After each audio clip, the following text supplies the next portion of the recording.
परमात्मने नमः। अभी हम समस्थिति में खड़ा होना है। कोई भी आसन शुरू करने से पहले खड़े खड़े समस्थिति होनी चाहिए। कभी भी पैरों को बाहर की तरफ नहीं खोलें। पंजे सीधा एक सीधाई में होनी चाहिए, ना अंदर की तरफ ना बाहर की तरफ, पंजे सीधाई में।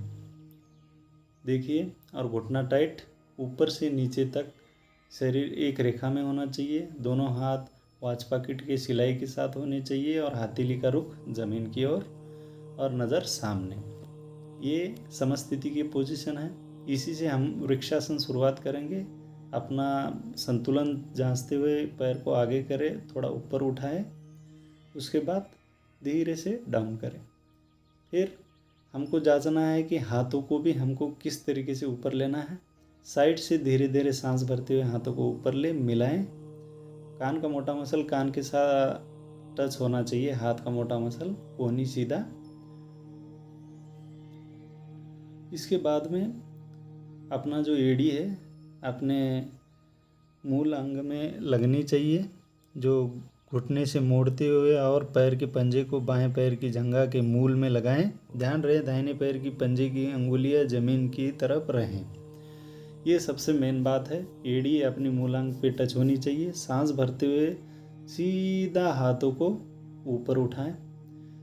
इसमें मेन ध्यान रखने वाली बातें हैं। जो आपका हाथ का मोटा मसल है कान के साथ टच हो, पैर से लेके ऊपर तक, सर से लेके पैर तक और ऊपर हाथों तक सीधा एक लाइन में होना चाहिए। ना जैसे कोई चेस्ट आगे करना, गर्दन पीछे करना, ऐसे नहीं होना चाहिए। नज़र आपके सामने रहनी चाहिए। सांस को धीरे से लेना है, धीरे से छोड़ना है।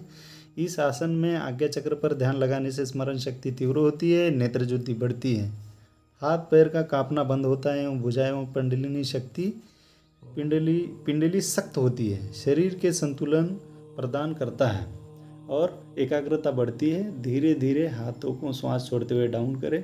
इससे हाइट भी बढ़ती है। बच्चों के लिए बहुत ज़्यादा लाभदायक है और जो उसका भी एकाग्र नहीं रहता है मन, उसके लिए तो बहुत बढ़िया है। फिर पोज का काउंटर पोज, सेम नीचे वाला पैर सीधा और ये जो एड़ी है आपका दाहिने पैर का वो जंघा मूल में लगना है। उसकी जो पैर की उंगलियां है ज़मीन की तरफ होनी चाहिए और साइड में सीधा पैर। साइड से सांस भरते हुए धीरे धीरे से हाथों को ऊपर उठाइए। जब ऊपर उठाएंगे दोनों हाथ मिले हुए, हाथ का मोटा मसल कान के साथ टच, कोहनी सीधी, दोनों हाथ मिले हुए। जो पैर से लेके ऊपर तक की बॉडी एक रेखा में होनी चाहिए। अपना ध्यान जो है हमेशा सामने रखें। कभी भी डिसबैलेंस नहीं होना चाहिए। ये मैंने जानबूझ के आपको करके दिखाया। अगर हो जाता है तो कोई पैनिक नहीं होना है। दोबारा से धीरे से पैर को उठाना। एड़ी जो है अपने बाएं पैर के जंघा मूल में लगा देना है और सही वही सेम आपका ऊपर में हाथों को मिला लेना। नज़र सामने, एकदम स्तब्ध। कम से कम 1 से 10 सेकंड रहना है नए जो प्रार्थी है अपने करने वाले। और जो ज़्यादा दिन किए हुए हैं वो 1 से 10, 10 से 20, 3 घंटे से ज़्यादा करेगा तो आसन जय हो जाएगा, वो सबसे अच्छा रहता है।